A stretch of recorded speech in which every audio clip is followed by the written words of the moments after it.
In Luke, Peter sees the linen clothes. In John, Peter doesn't see the linen clothes first. The disciple Jesus loves sees the linen clothes lying there.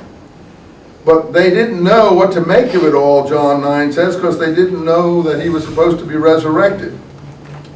Okay, going back to Matthew. And so in Matthew 9, Jesus meets them, plural, and says, go tell the brothers, or my brothers. So he meets them, plural, and I suppose we're talking about Mary Magdalene and the other Mary. Very confusing. You'll have to figure it out yourself. Mark is considered defective by this point because the ending of Mark was supposed to be lost. But in any case, now 9 in Mark is now on the first day of the week. He appeared first to Mary Magdalene, who had cast out of whom he had cast 7 devils.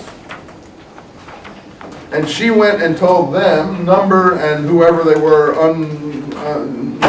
not really clear. Now in John, so they enter the tomb, but Mary was standing there, standing again, weeping. And she sees 2 angels and asks where they've taken Jesus. And suddenly Jesus is standing, there's the standing one. John 20:14. It's really complicated if you see when you do it with the Harmony of the Gospels. Behind her, and so for John, I think, I'm not mistaken, I'm all confused now. She's the first one that sees Jesus, and she's alone. And she says, Father, Father, Rabboni, Master, and so on, and so on, and the same thing, go to the brothers, etc., etc., etc., etc. Matthew 28, the rumor is abroad that, I think, isn't it, that the disciples came by night and stole his body away. Matthew 28:11, right? That may have been what happened, because that was quite normal for a revolutionary leader to have disciples do that. So I'm not saying that it did or didn't happen. I'm saying that is a possible scenario that people do, and Matthew does mention that. It dismisses it. Now in Mark 16:12. He was manifested to 2 of them as they walked on their way in the country. That is an approximation of Luke 24:13-35, which is the appearance on the road to Emmaus. So he doesn't first go up to Galilee, and now he's outside of Jerusalem at Emmaus, which is on the way to the, down into the coastal area. And one of them is called Cleopas, and the other is unnamed. And they discuss things. It's a very long episode, and they don't really recognize him. And in 9:30, they sit down to eat and break bread with him, and at that moment when he gives them the bread, their eyes are opened. And they're the ones who go and tell the 11 that they've met Jesus. So that's opposed to the Mary Magdalene story. Okay, are you following me here to some extent? You'll have to read this more carefully yourself. Now, the disciples cry out and say, the Lord is risen indeed and hath appeared to Simon. Well, what are you talking about? He never did appear to Simon in this narrative. He appeared to Cleopas and another.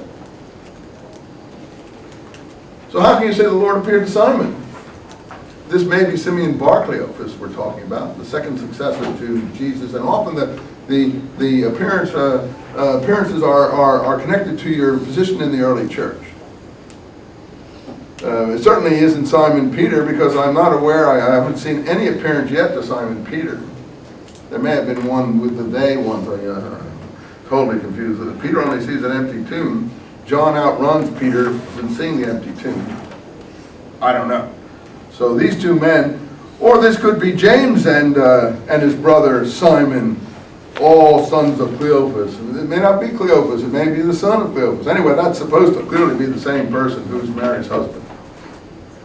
Very important sighting in Luke. I can only call your attention. We don't have time to go into it. Mark 14, the 11 are sitting at meat. And then in Luke 24:36, Jesus appeared. And by the way, the first appearance to James in the Gospel of the Hebrews is when they sit down and eat, and Jesus gives the cup and the plate to James, and he says to him that the Son of Man, or your brother, has risen from the dead. So a lot in common with the Emmaus Road episode, first appearance to James. I make a lot of that in my James Brother Jesus book. Notice in John 20:19, the disciples and everyone were there, and Jesus came and stood in their midst, miraculously standing, the standing one again. All of those, you see, the standing is really meaningful here. He stands in their midst and he shows them the wounds and so on and so forth. And then he says, have you anything, well, that's in Luke. After he comes in and shows them the same things, after the Emmaus Road, have you anything to eat? And they gave him some boiled fish. That's nice. So he shows that he's substantial. But Thomas, now in John, who is introduced as Didymus is twin here, was with them, and he won't believe until he can put his finger in the wounds. So we have a lot of different traditions here. In any case, we move up to Galilee, and we get a lot of people up there in John. Simon Peter, Didymus Thomas, twin, Nathanael of Cana in Galilee, Canaanians, the miracle of Cana, the sons of Zebedee, and two other. And Jesus stood on the beach. We're getting these miraculous Dionysus-like appearances where the gods can move through doors and come unannounced through walls and things of that kind. Very, very Greek presentation of literature here. He stood on the beach, again, the standings, and they didn't know it was Jesus. And again, they eat. And then Jesus specifically notes Simon, son of John, do you love me? 15. And then they compete. And Simon he's jealous of the disciple Jesus loved, and he complains.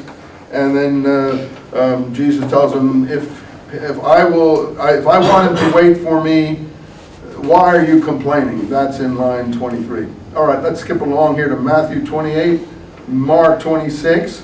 Jesus is on the mountain in Galilee. The 11 disciples go before him.